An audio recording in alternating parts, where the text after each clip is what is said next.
Hey guys, welcome to the Coffee and Coaching Podcast. I am Coach Kamara. I'm Coach Jack G.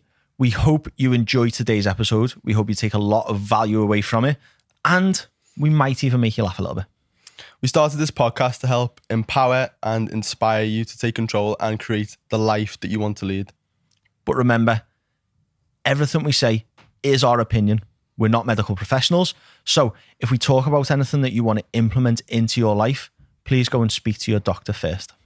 If you enjoy the episode and you enjoy the podcast, please subscribe, share it with anyone that you think might take value from it. And if you can share it on your social media, it would be massively, massively appreciated. That's enough of that. Let's get into today's episode. So Jack, I'm going to be really cheeky and ask all of our listeners, because I know that there's a core foundation of listeners who come back every single week.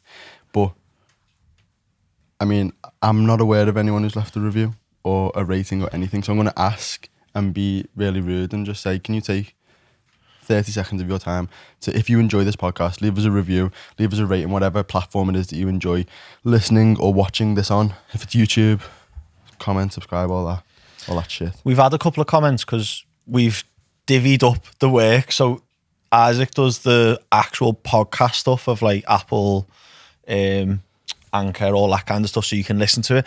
And then my job's now to get it on YouTube. So I've seen there's a couple of people commenting after a couple of them, which is good. I just need to get better at replying to you, really, don't I? Yes.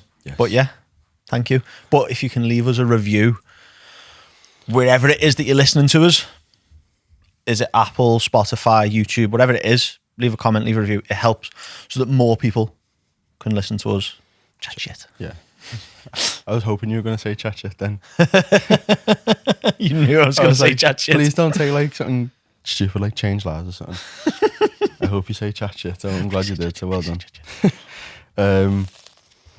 Because apparently they boost the algorithm or something, isn't it? Yeah, I don't know. I don't know. So today we're talking about our biggest failures in life and what we learn from them, and hopefully you can learn from the failures that we've been through. But primarily, alongside that, talking about the power and importance of resilience. And yeah, let's just get into it. But first, Jack, coffee. So, did you get a... As it was late. Dog dad. So I went to 92, our usual place. The coffee machine was working today, so well done. It's hit that week. I still haven't forgot it. I've got coconut because lactose and me are not friends, and you've just got a normal everyday one because you've got the calories for it still. I am dieting now, you know. Oh, are you? I still do have the calories for it. Oh, right, okay. Well, it's amazing. Yeah. The power of proper building up your food. I'm losing like a kilo a week on 3,500 calories, which is just gorgeous. Still afford the luxury of a latte. I've just eaten. I just didn't have any time this morning, so I just ate. Everyone's going to go, oh, what the fuck? 250 grams of beef mince on its own for my breakfast this morning, but then also nailed a banana bread in the car on the way. Okay. So like eating banana breads and lattes on... Nice. In the dieting phase is lovely. Food's tight a little bit for me at the minute. Just not as active. So... and my food didn't really build up. Like I wasn't in like a gaining phase, so my food was just all over the place really through Christmas. But nearly 3,000 on training days because my training days are big. But 1,800 on non-training days. Yeah. But there's only only 3 of them. Only 3 1,800 That's days. disgusting. I know, but 2 of them, and you know I'm quite good at fasting. 2 of them. Not that I'm quite good at fasting, you just don't eat. It's not that hard. But if you're busy, it works quite well. There's not like a fucking skill to it. Just don't put food in your face hole when you wake up. But I just don't eat till like 2 o'clock. Yeah. And I normally don't eat till about 11, 12 anyway. So like 2 hours. And then if I'm training the next day, so Wednesday and Sunday are sound because I don't eat. And then between like 5 p.m.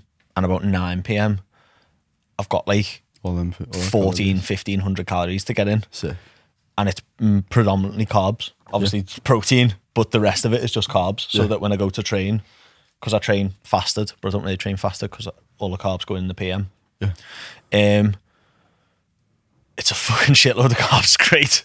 So like, even though it's 1,800 calories, I'm sat there with like a bowl of oats with like honey and peanut butter in at night, and it's like a big mixing bowl of it. So like psychologically, I don't feel like I'm. Well, that's what I always dieting. do. I was having this conversation with someone the other day. Whenever I'm on a rest day and I'm dieting and food starts to get a little bit scarce, just immediately just throw in fasting. It just solves everything. Like, well, obviously it's not magic, but like in terms of psychological dealing with hunger and stuff, for me, Yeah.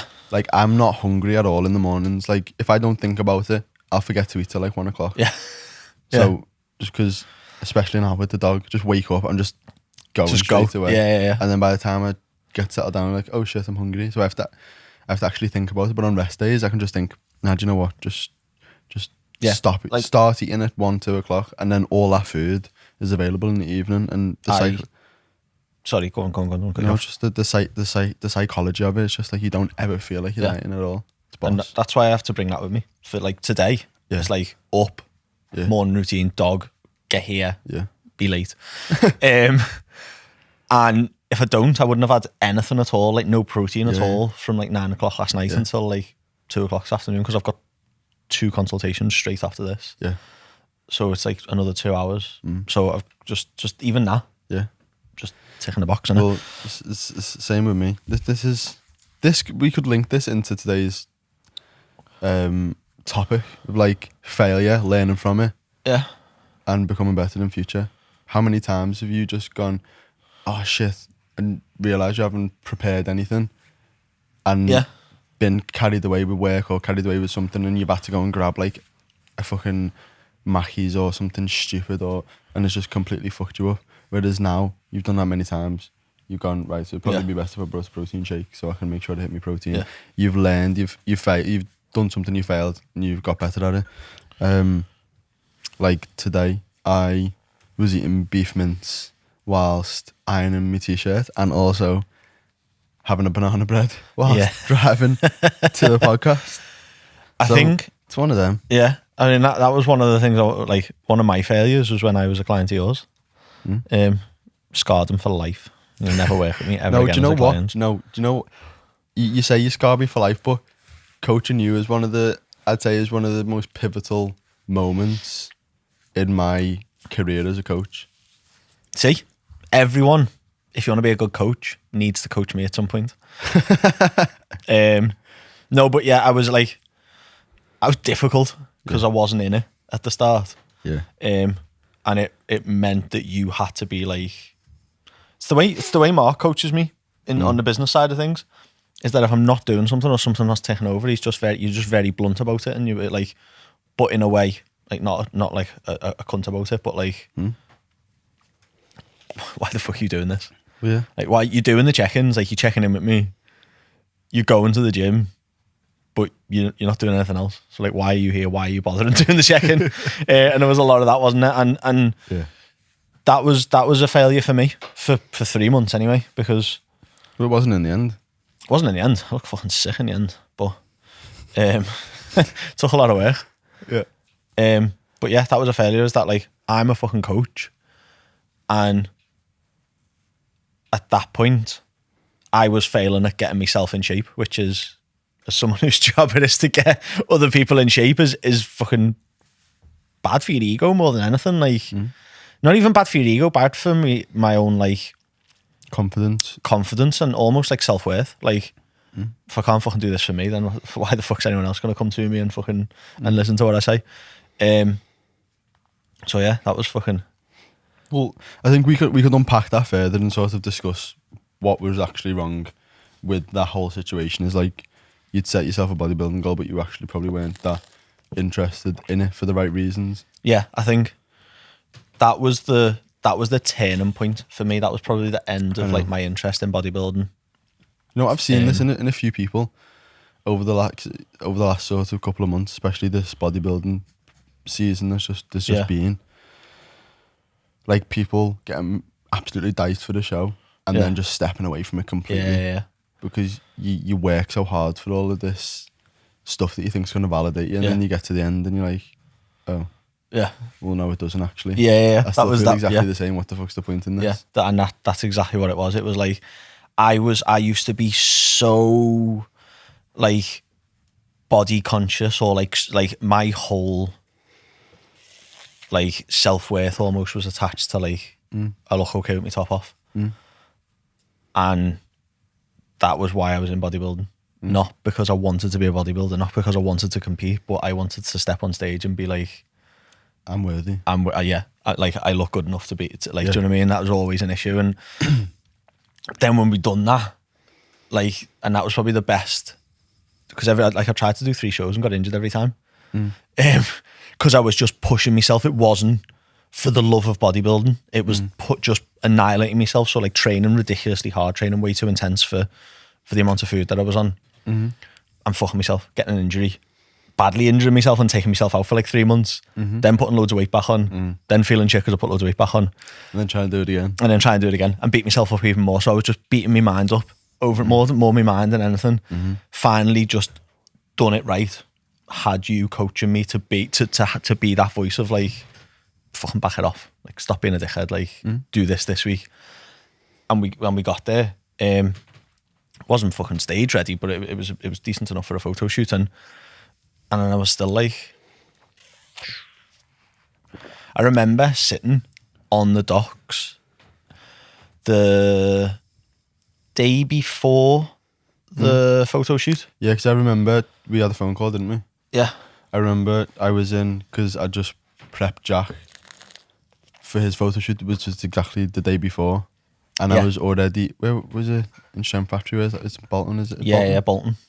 Yeah. So I stayed in Bolton overnight, did Jack's on a Saturday, stayed open and did yours on a Sunday. And I remember walking on, like I didn't know where it was, but I had to hit steps. So I was walking like along the motorway.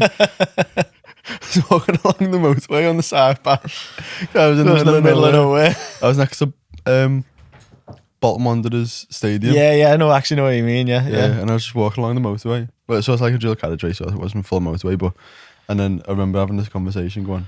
Yeah, I remember because I still had to get steps in, like we were still pushing cardio like the day before the shoot. I was like, I still had to hit quite high. It was like 15,000 in the end, wasn't it? Which is a lot for me, considering I do about 4 now. Unless I'm like, well, I don't now, but like if I don't consciously think about it, I do about 4. Yeah. So like on a busy day, like Monday was chaos. I've probably done about 3. And that was bad. So like 15's a lot. And then I just got in the car and I remember doing this video for Instagram. It'll be on my Instagram somewhere. Yeah. Of me just going, I'm fucking peeled. Like I look physically, like aesthetically, I look fucking really good. And these photos are going to be sick tomorrow. However, I feel like fucking shit. Like I feel like crap. I've just walked for 40 minutes, just a stroll, and I'm done in. Yeah. Like I'm fried. It couldn't have been the day before the shoot because I'd have had carbs in and I'd have felt better. So it wouldn't have been then. Maybe it was like, I think, do you know what it was? It would have been the last low carb day. Yeah, probably. The last, yeah. So like 2 days out from it. That's what it was. It was the last push, like tomorrow I get carbs. Yeah. And I was just like, and it was at that point and I was just like, why have I done this? Like, I don't care that I look like this. Do you know what I mean? Like, obviously for people who are like passionate about bodybuilding, like that's part of it. And it's not just like an ego thing. It's a like, they're mentally just like, I can go further than this. I can put like, and it's all about like that aesthetic, because that's what bodybuilding is, isn't it? It is that. And I was just like, I don't care. Yeah. I don't care about this at all. It's one of them things where like there's like I was having this conversation with someone I had a consultation with the other day about joining the team, and he basically said he wants to he's not happy right now. He's low on confidence and he wants to get in better shape and improve his confidence, improve his happiness. Like and I was just like, just the way he said it sort of rang a couple of alarm bells, and I was like, do you think right now if you clicked your fingers and had a great physique, your happiness would increase? And he was like, yeah. And I was like, no, it wouldn't. It would not at all. So I feel I mean, potentially, you'd be a little bit happy with it for Part of it. for a couple Yeah. weeks. You'd be a Yeah. bit like, oh, this is boss. When it becomes normal, I think when you go through it properly, obviously if you click your fingers and do it, you'd Yeah. be buzzing. But right, if you go through a 3-4 year period of smashing the gym and you get to an unbelievable physique in comparison to where you were 4 years ago, you won't feel any different at that point in terms of your confidence, in terms of your happiness, solely because of the physique. Yeah. If nothing else, if you don't address anything, like any of the other causes of why. Yeah. Yeah. But what I think is the reason, because it's not that your happiness won't improve or your confidence won't improve, because I think it definitely will, but it's not the physique that does it. So when you get prepped for a photo shoot, it's not the end result that makes you happy and it's like, oh, this is amazing, I've finally done it, and you feel them. Like, that doesn't happen. You get there and it's just like, yeah, sound okay, well, what's next? You Yeah. don't actually get that amazing point at the end where you're like, oh, this is like confetti flying down. Yeah. All that doesn't happen. But what does happen is, in order for you to get to that level, to get to that physique, you have to go through a very hard process. You have to show unbelievable levels of resilience. You have to prove to yourself that you are, well, not you have to, you end up proving to yourself that Yeah. you are formidable, that you are hardworking, that you are dedicated, you are disciplined, you can achieve anything if you put your mind to it. And that lesson that you teach yourself is the thing that actually improves the confidence, that brings about more happiness, because your self-worth improves because you see yourself as a formidable human, or more formidable than you previously did. You show yourself what you're capable of, and that's what I think is powerful about a physique transformation. It's not the change in the physique, it's the change in the person along the journey. Do you know what? I've almost probably just had a bit of a light bulb moment with you saying that, and that's so, like, that is true. That's probably why I fell out of love with bodybuilding. It's just that for my own self-worth, I need to be presented with a new challenge to prove that I can push myself further. And I'd done loads of fucking diets and got lean loads of times. And okay, I got a little bit leaner that time and didn't get injured, but I was also like, a part of my brain is like, okay, done it. Yeah. And same with like the half marathon. So someone said, like, one of the lads who run it with me was like, oh, I'm gonna do another one, I'm gonna do this, and I was like, done it. Don't want to do another one. Like, that's not my passion. I'm not a passionate runner. I just wanted to prove that I could do it. And I think that is, I spoke about this yesterday with someone on a call and on Instagram now. There needs to be something you're passionate about for you to carry on making the progress. And if I didn't outwardly go and look for something else, and if you don't outwardly look for something else, like, so if that guy, if he come in and started with you and did that, like, went through that journey and did prove to himself, not just by changing his physique, but by pushing himself mentally and physically and all of the other stuff that comes with that transformation that turns you into this person that you're proud of. If he'd done that, but then didn't do anything else afterwards, so didn't get really lean. So if he got really lean for a photo shoot, for example, and then was just like, sound jet, see you later, and didn't then level that up, he'd just start feeling like shit again. Because he's got to that level, but then you've got to take it further, haven't you? So, like, there's got to be a what's next. Yeah. Like, I was never going to step on stage. Just what like realised that just wasn't the direction that I wanted to go in. So there wasn't a what's next with my physique. So I lost the drive, lost the motivation. And I think with you, it's just like, I see this with you when you get to, 'cause you've been lean as fuck before, but you've got there and gone, okay, well, I can do that, but I'm going to be bigger. I can do that, I'm going to be fucking stronger. I can do that, but I'm going to be fucking X amount of weight next time. And you've got that what next. And I think that was missing for me after that photo shoot. Yeah. Well, I think just naturally as humans, we need something to strive forwards for. I think it's just deep rooted within us. It's probably a product of evolution. Is like it's probably in our genetics, where, like, if you didn't have the genetics to strive for more, and you felt unsatisfied as a person just sitting around, and you had to go out and do more, you had to go out and hunt for longer, you had to go out and build a bigger fucking village for your for your cohort or whatever the fuck. Like, if you had that internal drive, it was something deep rooted within your genetics, you were more likely to survive and the people who didn't have that would be fucking dead, and you would pass on your genetics. And I think that's just deep rooted within us. It's like, if you just sit around and do nothing, and you're just sort of coasting through life, there's a horrible, like a unease within you. I whenever it and we've spoken about this before. It's like, we don't necessarily need to be working all the time, because that can potentially be unhealthy. Like, you have to be able to switch off, but also similarly, you have to have something that you're pushing for. You can't just be sat there aimlessly going through life with no goals, with no aspirations to achieve anything, just in some shit job that you hate, earning mediocre salary with a relationship you're not really happy with, doing just basic shit that you're not really bothered about, and you're not striving for anything. That's the best way to become unfulfilled. Yeah. We've spoke about this before, about like the two drivers for everyone. Feed and fuck. Yeah. And every decision you make throughout your life is to satisfy those two goals. Yeah. No matter how you boil it down, like, that's it, isn't it? Like, well, I think a better way, I mean, feed and fuck is good because it's alliteration. Yeah. But I think a more accurate one is don't die, have sex. Yeah. Because it's also like, we need to get food, but also we need to make sure like we don't get killed by someone. Yeah.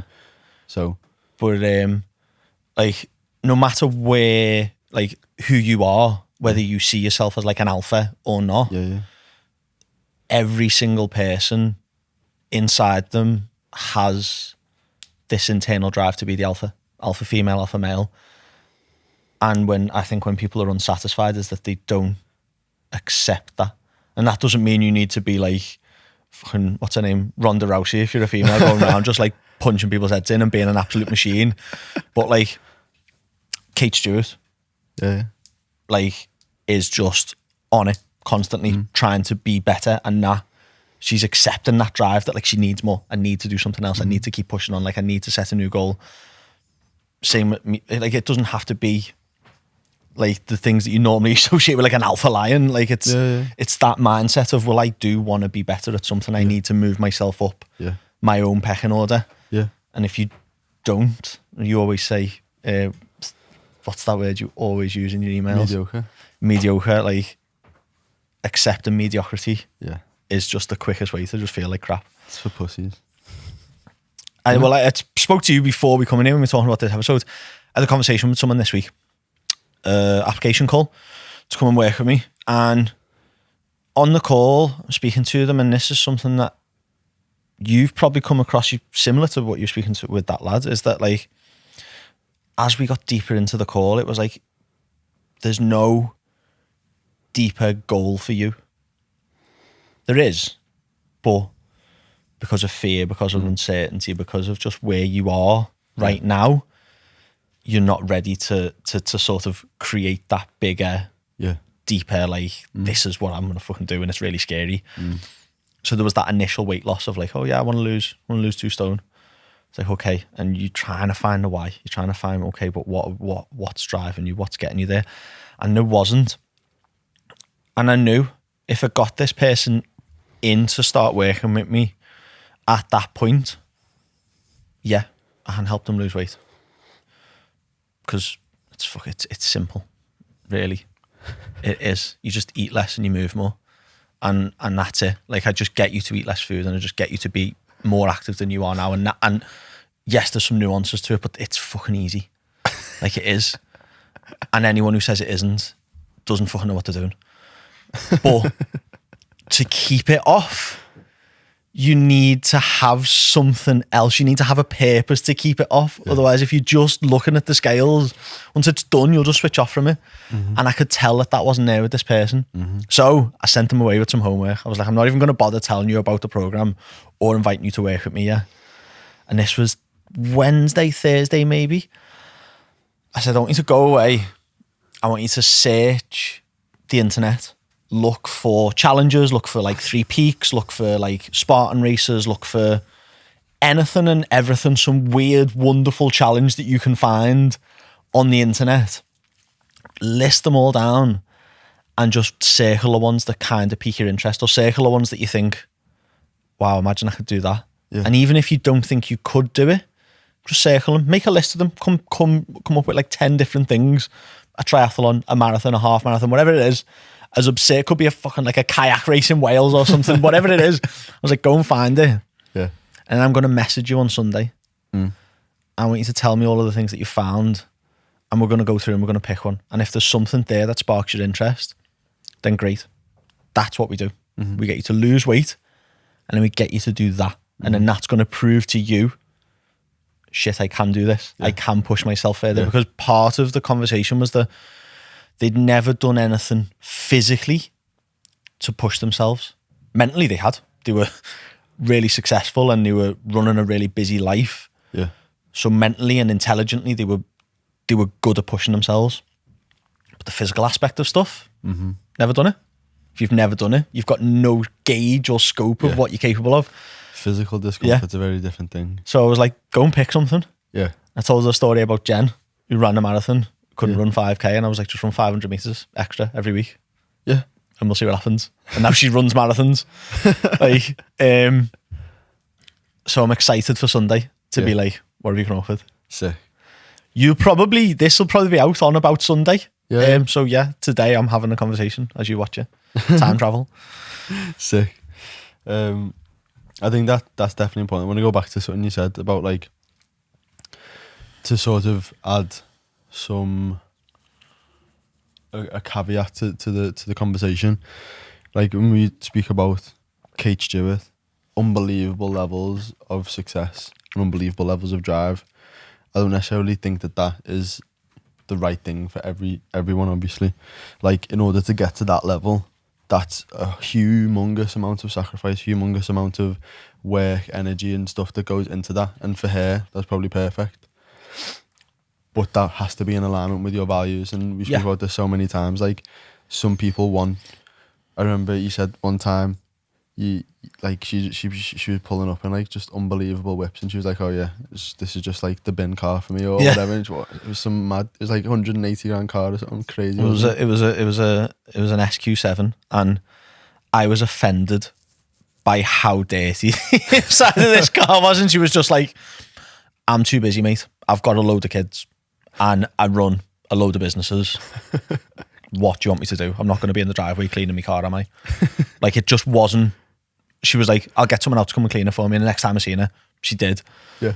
But and at the time, I was just in the gym, like I was made up. I got my first like proper nice car, and it was immaculate inside, and I cleaned it and kept it immaculate. So I was just like, "What have you? Why?" The suede had like yogurt on it and shit. Because she's got like, I think she's got 3 kids, and they're all as mad as her. Yeah. So obviously, that's a family car. It's just a fucking really nice family car. Whereas my concept of that is like, we are like when I was a kid, we had like a second-hand Ford Galaxy, I think they were called, like the people carrier. Yeah.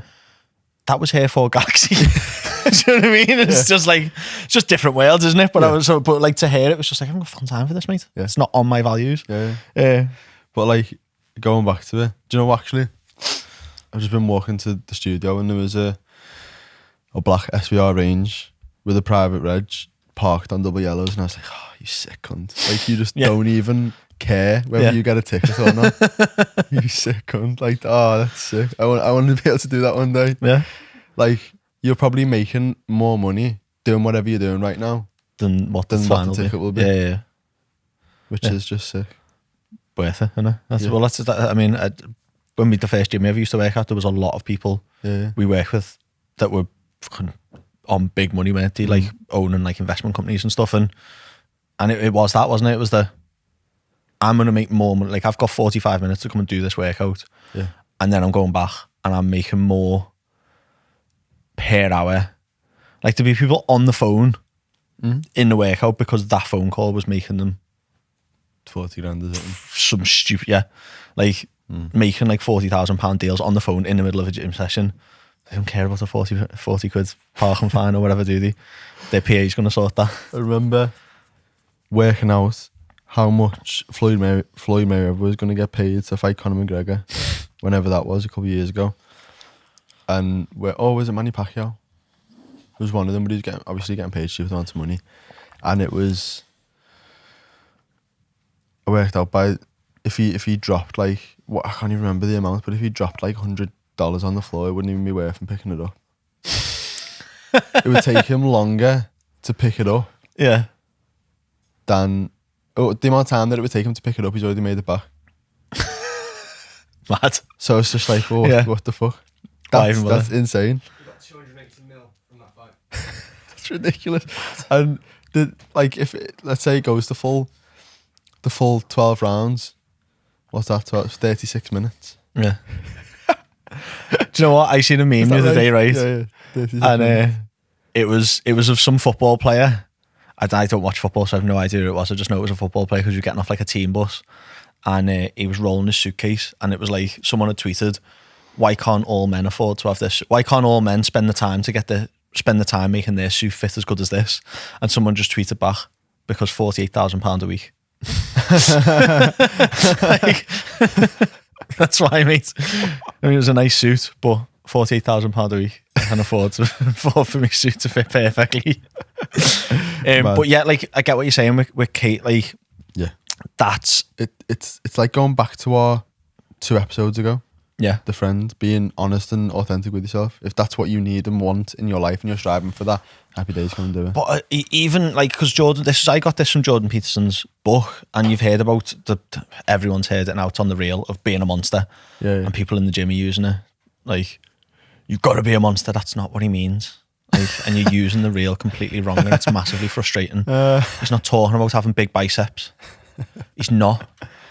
What he's talking about is whatever the thing is that's most important to you in life. If that's your kids, if that's your health, it's be a fucking monster at that. Like, be massively aggressive at being the best parent in the world, or be massively aggressive at like being the best you possible. But control that.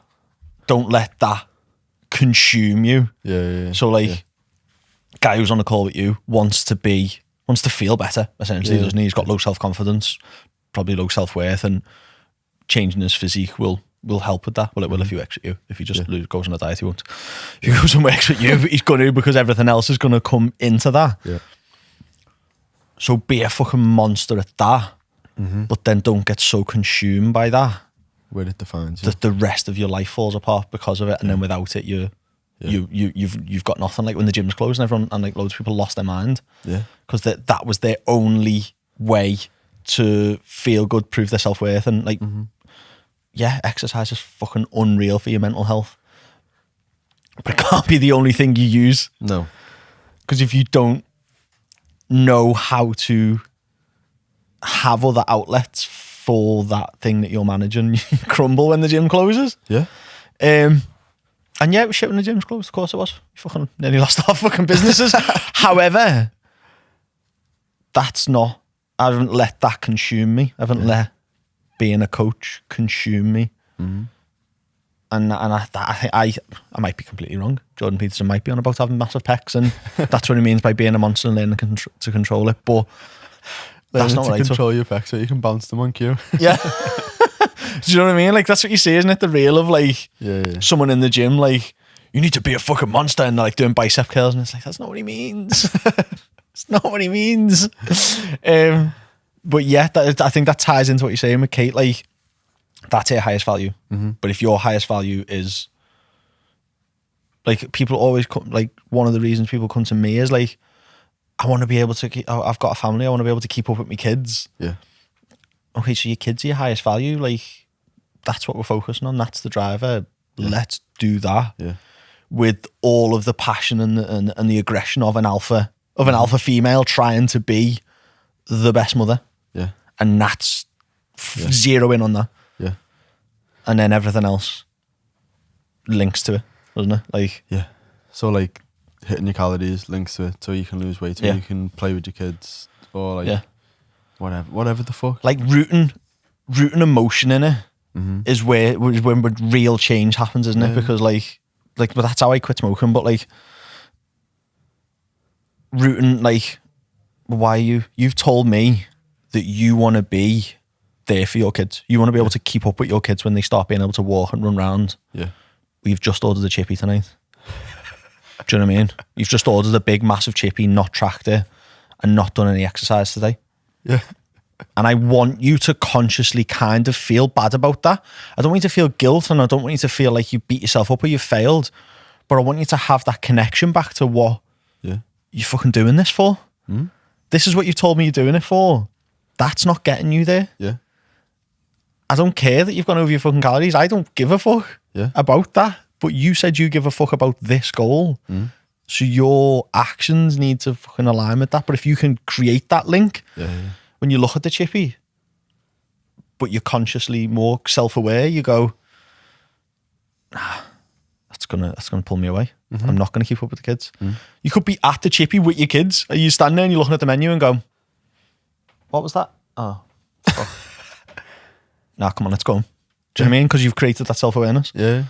And that's what it's about, isn't it? That's that. Going back to the very first thing, your failure, that's effectively what I said to you.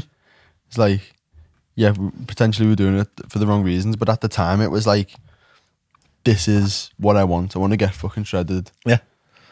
But then you like fucking gym sessions off, not doing your cardio, missing your calories for like weeks on end. And in the end, I just went, I said this is one of the most pivotal moments as a coach for me, because at that point I'd never really experienced that level of non-adhering. Like I'd just been sort of You're like, welcome.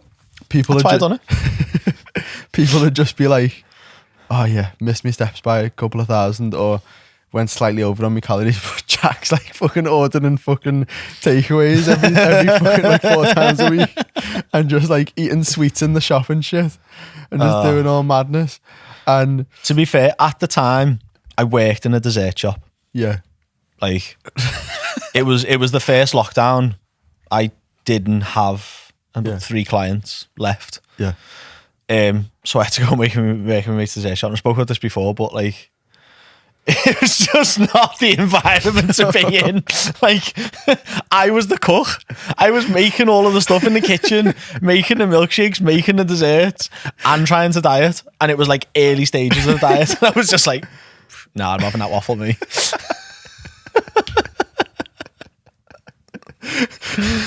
Oh yeah, I did not help you there at all. well, no, you did, because again, Actually, I helped you. I didn't help me. Yeah, the whole theme of today is failures, learning from them. So like I was failing as a coach. I was like, what the fuck? What's wrong with them? And I was thinking about how I think for a couple of weeks I was like trying to like sort of like get into your brain psychologically, but just nicely. And then in the end, it was just this one week he caught me on a bad day. I've said this before on the podcast. He caught me on a bad day, and I was just going through the check, and it was like missteps, boom, boom, boom, boom, everything. It was just the worst week I've ever seen. It was probably the worst check-in sheet I've ever got back. It was just so bad. If you're going to be good at, if you're going to do something, do it well. If you're going to have a bad week, fucking have a bad week. Do you know what I mean? Don't half-arse it. I don't half-arse anything I do. If I'm going to fuck up, I'm going in. I remember like the feeling of anger, like building in time. I remember noticing it and being like, oh lad, like this is quite funny, but also fucking out. and I think the check-in was just like 20 minutes of me just absolutely abusing you. Yeah. And you know what? That works for me. In a nice way though. It wasn't like, Jack, you fucking stupid cunt, but it was more like, Jack lad, you told me that you want to get shredded. What the fuck are you doing? Sort your shit out. And that level of like constructive aggression, should we call it, is probably what it was. Yeah. Just rings home for me. Always has. Probably because the army. Yeah. There was lots of constructive aggression. Well-directed constructive aggression and violence that helps you concentrate on what you're supposed to be doing. Like getting a fucking rifle to the back of the head. Look that way, you cunt. Not that way. Like, it's constructive, and I wasn't looking the way I should have. So yeah, okay, I'll start looking that way. But yeah, it worked. Like, Mark's the same. I think that's why I've worked with him for so long, is like the call before this, and why I have so many consultations booked in now is because he was like, we got on the call and he was like, you're a fucking anomaly right now. He was like, out of all of the people I'm working with, you're putting all of this grind in. He said, you're not working any less than anyone else that I'm working with, but it's not getting the same return. Yeah. He was like, it's fucking frustrating me. Yeah. And he was like, so we're gonna fucking fix it today. Yeah. And we did. But it was like, I can't have okay, well let's look at what's not working. I need like, look, dickhead. Giving me the facts, do you know what I mean? Yeah. Well, it's like our episode again. Ooh, friend, I think it was 2 episodes ago. From now, when you listen to this, when we were saying you need to have that honesty with yourself, and having a coach allows that to be just even more apparent. Mm. It's like being able to have that honesty with yourself. So when you were speaking before, you reminded me. Obviously, we were talking about failures this week. Since I've got a dog, the life has just been absolutely rammed. Like it's just been a lot, because I'm trying to do everything that I normally do, whilst also having like an extra 3 hours in the day to deal with the dog. Yeah. So it's just a lot. So obviously certain things begin to slip. So like, I don't know if you read this, but I did a post the other day on Instagram. It was a video of the leg press, and basically I went into that leg session furious at myself because of the lack of Excuse adherence. me. You have that. What? Just burped on the mic. Nice. So, yeah. For the lack of adherence, because obviously everything's gone a little bit crazy. I completely had to. I just had to fuck off cardio. I had to. Mm-hmm. Otherwise, I would have ended up going to bed at like midnight and then waking up at 6 a.m, which is more important to get sleep than do cardio. Yeah. So I remember that post now. I remember you saying that. Well, alluding to it anyway. yeah, I had to also miss steps on that day, and I was fuming. Like I was going to bed and I was just fuming. I was just like, it's that same thing. Having honesty and authenticity with yourself is like, I've set out for a goal, and these actions are not going to lead me to that goal. Mm-hmm. There's certain things which need to get done, and I'm being tested right now, and it's hard, but they still need to get done. Like, I can't commit to this goal and then show mediocre action. I like that word. Yeah. Like the actions that I carry out have to be in line with the goal that I've set. Yeah. I don't want mediocre results. Yeah. So I can't have mediocre actions. Yeah. So I can't afford to miss cardio on any day. I can't afford to miss steps on any day. I need to step it up a little bit. So I was fuming at myself. And that's not self-hatred or being too harsh on myself. That's just being honest and authentic. I want to be in unbelievable shape, and I need to do certain things to get there. So I was angry, and I went into that leg session, and it was the best set on the leg press I've ever done in my whole life. And I finished the set and almost got like a sense of like, it was just like, it's hard to put a word on the emotion that came, but it was just a lot of emotion came, like almost to the point where I felt like I nearly started crying. It was like, yeah, you're fine. It's okay. I love it. You're worthy. I've just not got that. Like, I never have for just going to the gym. Do you know what I mean? It's not really about the gym. It could be. I know it. it was. I know, with anything. and that's what it is. Like, I don't think that deeply about the gym as you think about all of your actions. Yeah. You're a lot deeper in your own head than most people. And I'm laughing as you're saying it, and it's not that I'm laughing at you. It's just so far out of where I'm at, if that makes sense. Mm. So like the concept to me is just like, that's mad. Wow. like it was like a deep sense of pride. Yeah. That like, no matter what the fuck's going on, like this has been the hardest week of probably your entire life for a whole load of reasons, and you can still come in and get it done, and you can still perform at your very best, and you can still put in the best set of your whole life on this week in particular. It was like, it meant so much to me. Like I found that the heaviest tune, I spent about 5 minutes getting into the set like before it, and just nailed it. And it was just the deepest sense of pride ever, and it was boss. And that is the sort of level of, when we spoke about at the start, what I think is the most important thing in life is resilience, and the ability to get it done even when everything's stacked against you.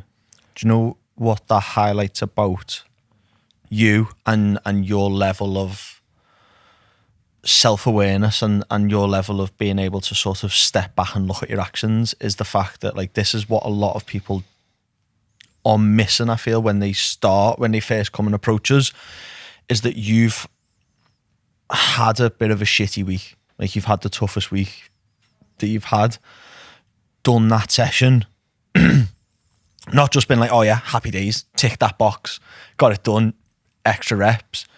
You've spent the time to go into your own head and go through and process that week and be like, I fucking smashed that. And like give yourself a pat on the back of like, I've fucking nailed all of this and I've made it. And that's what matters, is that like actually taking the time to go through and evaluate, well, what you've done fucking well here. Give yourself credit for it. And it's not having a big ego for doing it. That allows you to keep pushing on. And I think when people don't do that, on them tough weeks, they struggle.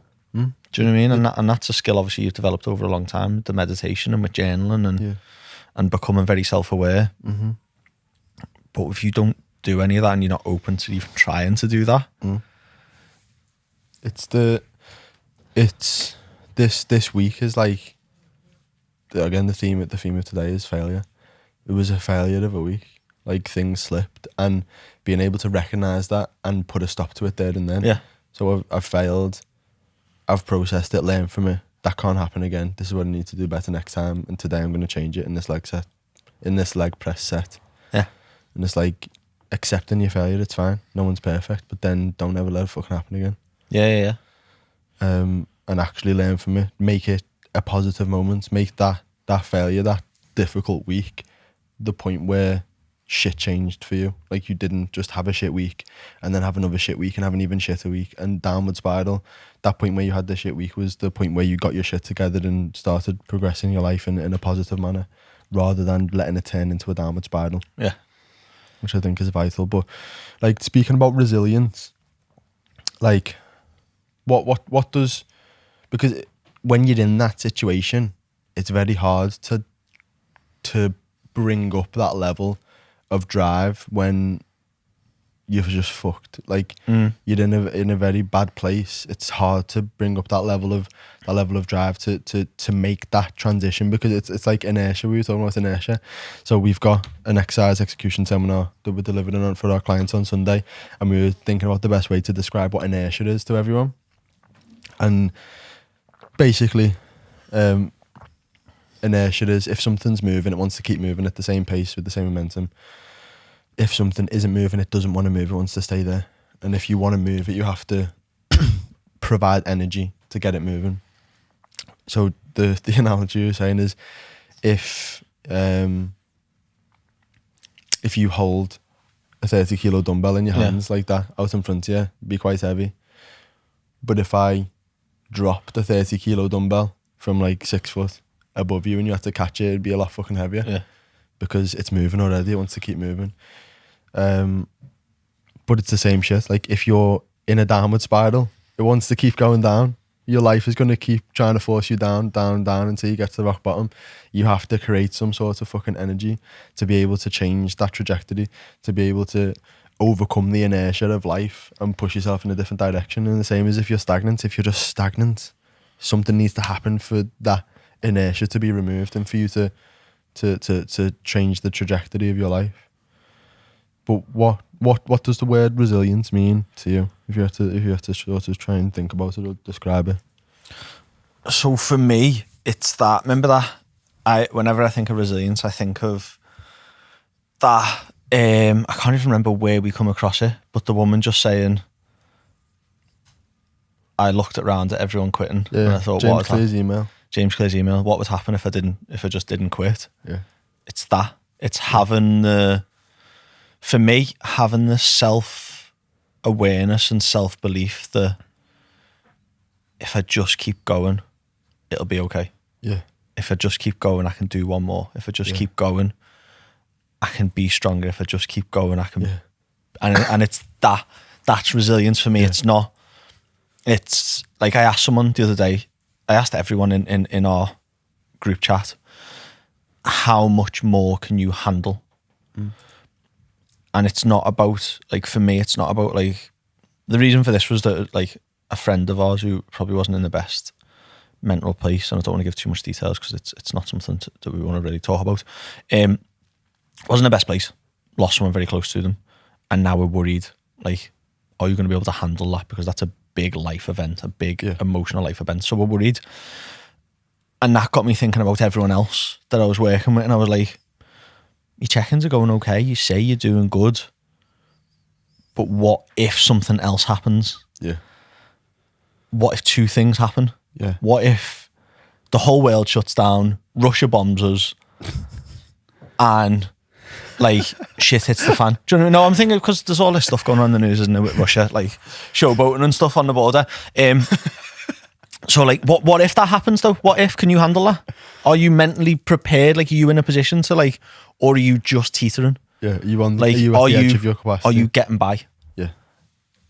And that's the mental. That's mental resilience for me, is to be like, I said to everyone, I was like, when Rach asked me that, I was like, yeah, like, whatever happens tomorrow, I'm good to go. Do you know what was sick?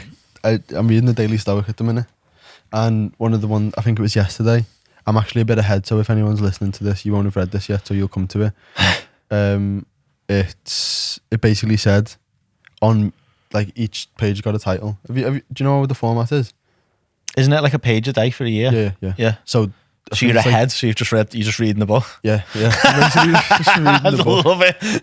It's Daily Stoic. You read the page every day, or what? What if I read 2? What if I read 3? Well, do you know what it 2 is? Daily Stoics a year? Do you know what it is? I read 2 a day because it's open and there's 1, 2. Yeah.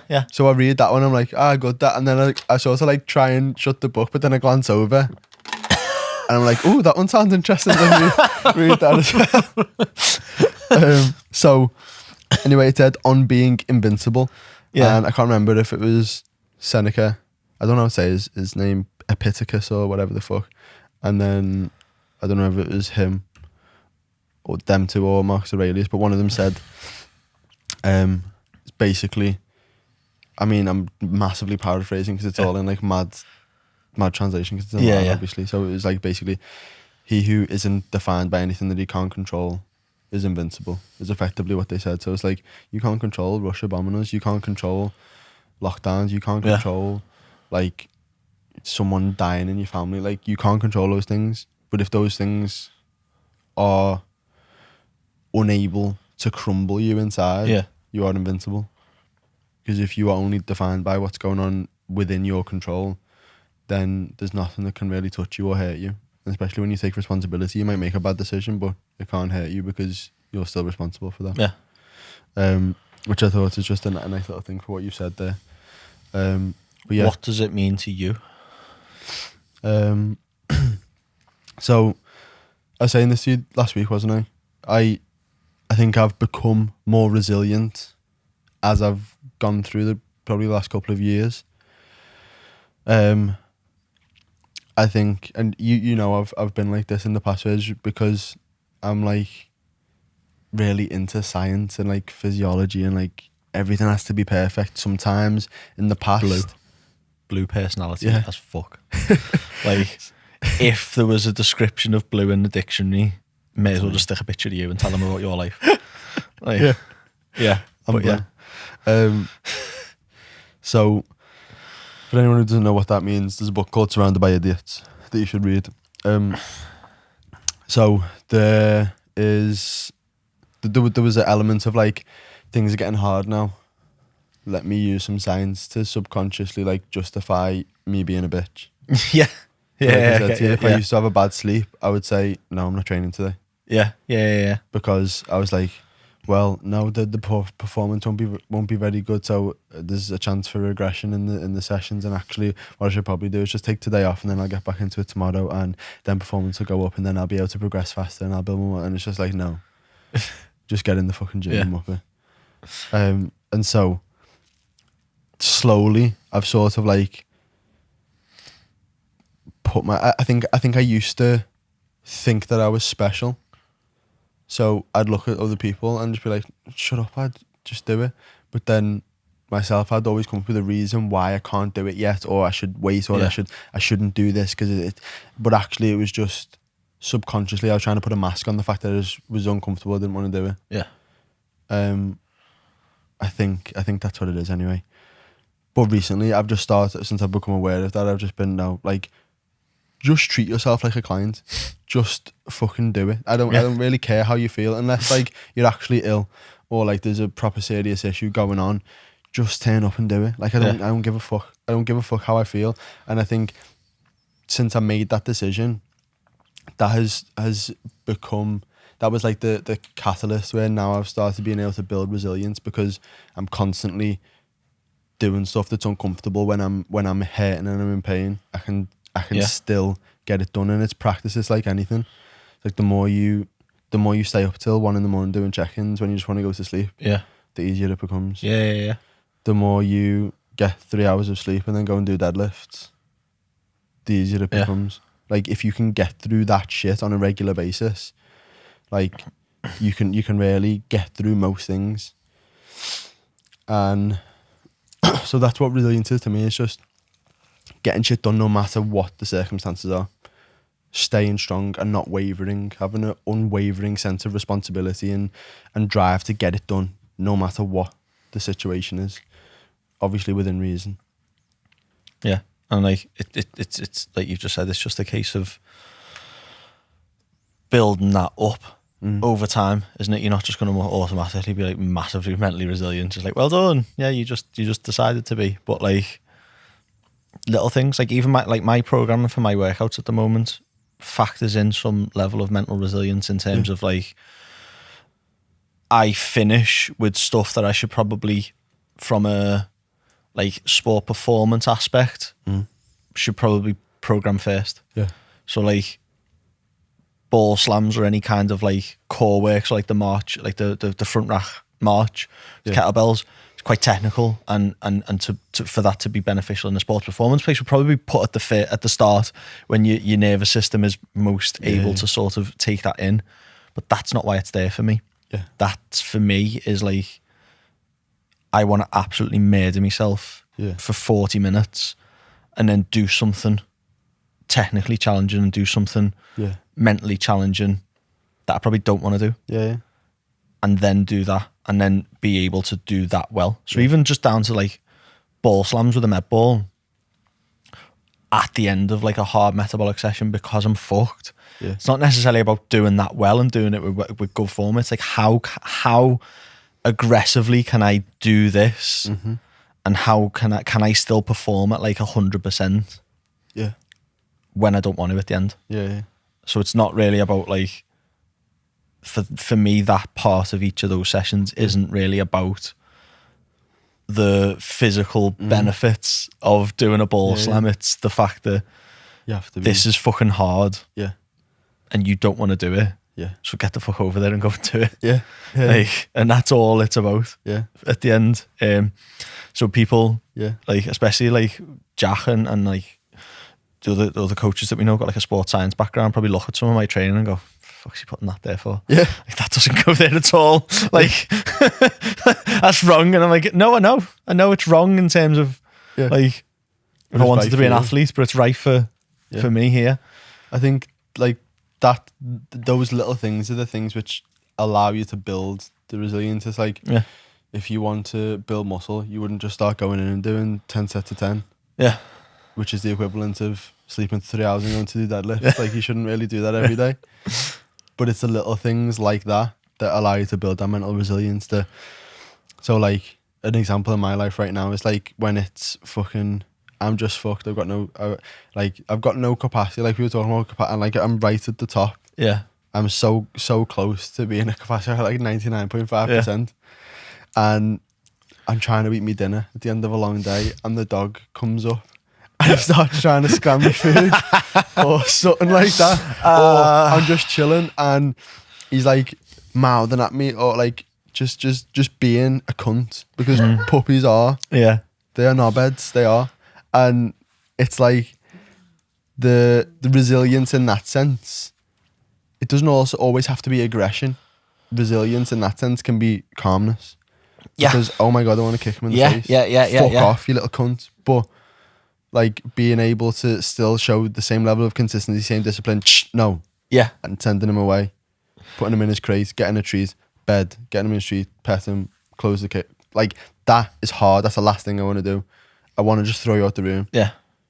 But in order for me to have a dog that behaves well in adulthood, Yeah. I have to show mental resilience right now with the training with him. I think I don't know if I've heard it, that you've fucking hit the nail on the head, that it is, in the broader sense, mental resilience is doing the thing that you don't want to do Yeah. when you don't want to do it, Yeah. isn't Yeah, it? yeah. In any aspect. So for me, at the end of a session, I don't want to go and do fucking Turkish get-ups Yeah. because I'm fucking knackered and they're really fucking hard and technically challenging for my brain.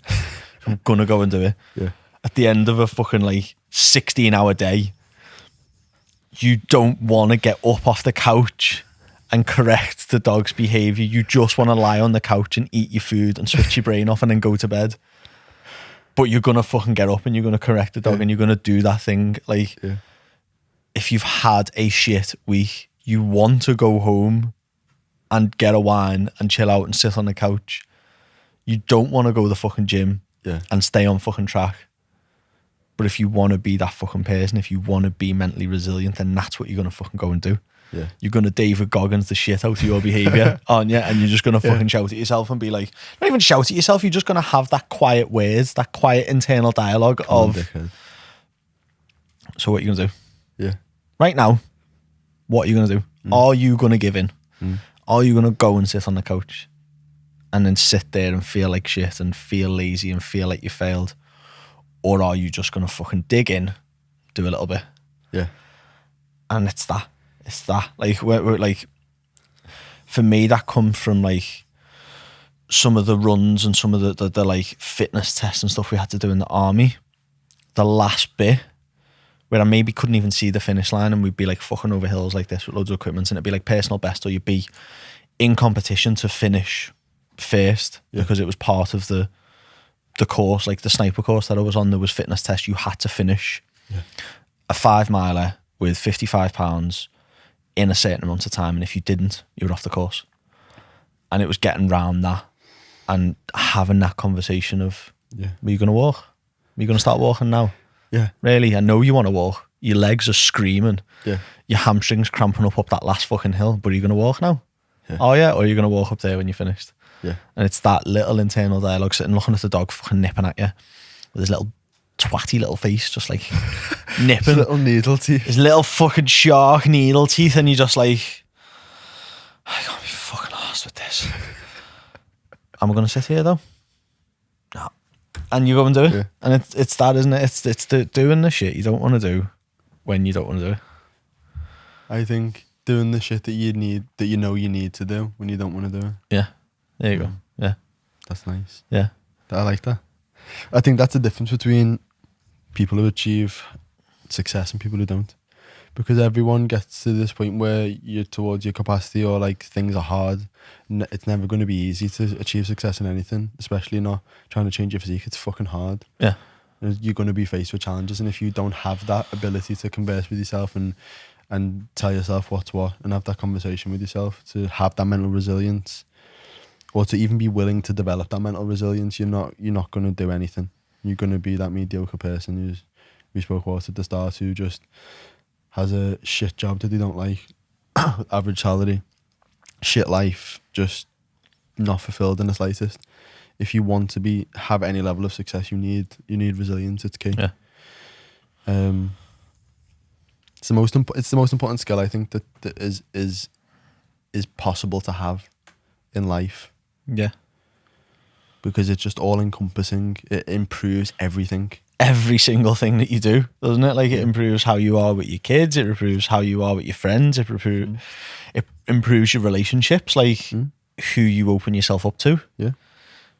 Like, you're not just searching for like validation of someone else, because you have that internal dialogue of, well, I'm worth more than this. Like, okay, I don't want to be alone. I want to go and find someone to be happy with, but I'm not just gonna go with anyone to satisfy that. So it spans into everything, doesn't it? Yeah. And even in that situation, you might go up to a bird and get tethered. Yeah. Failed. Yeah. Failed. You've got to show resilience. You've got to learn from it. What did you do wrong? Maybe your body language was incorrect. Maybe you said a stupid joke that wasn't funny. Learn from it. Be resilient. Try the next one. Do you know what? See what happens. Right, he's probably never going to hear this. He might do, actually, because he was asking me about the podcast. But Mark always references a lot of how I need to be with stuff in terms of being on a night out and chatting someone up. And yeah, it makes me laugh. He's talking about like having conversations with people on, you know, like social media to like to find new clients and stuff. And he was like, your messages that you send are just your chat up lines. Yeah. He was like, and if you send that line, you say that chat up line to a girl, you go out on a night out and you say something to them and it doesn't work, and it keeps not working, you're just going to use the same chat up line forever. No, you're going to change it. And it's just, and I'm like, oh, okay, yeah, that makes sense. Yeah, that was logic in my brain. Yeah, okay. If this isn't working now, this is my chat up line. Like, how do I start a better conversation? But yeah, it's just made me laugh that it was like that like, it's that mental resilience to like, if you get knocked back, Yeah, just keep going. Mm-hmm. Yeah. Boss, I think that's a nice place to end it. Yeah. It was, happy days. Thank you for listening. Do not forget to leave us a comment, a subscribe, whatever the fuck you can do on this platform. Yeah. Even just sticking it on your story. I know there's a couple of you that always stick it on your story every week. So thank you for that. So thank you. We appreciate it. Means a lot. And it's just sick seeing other people sharing our podcast. So thank you. I get a little buzz every time. Like, so-and-so has mentioned you in their story. So yeah, appreciate it. And for everyone who doesn't, go on. Boss, thank you all for listening. See you next week.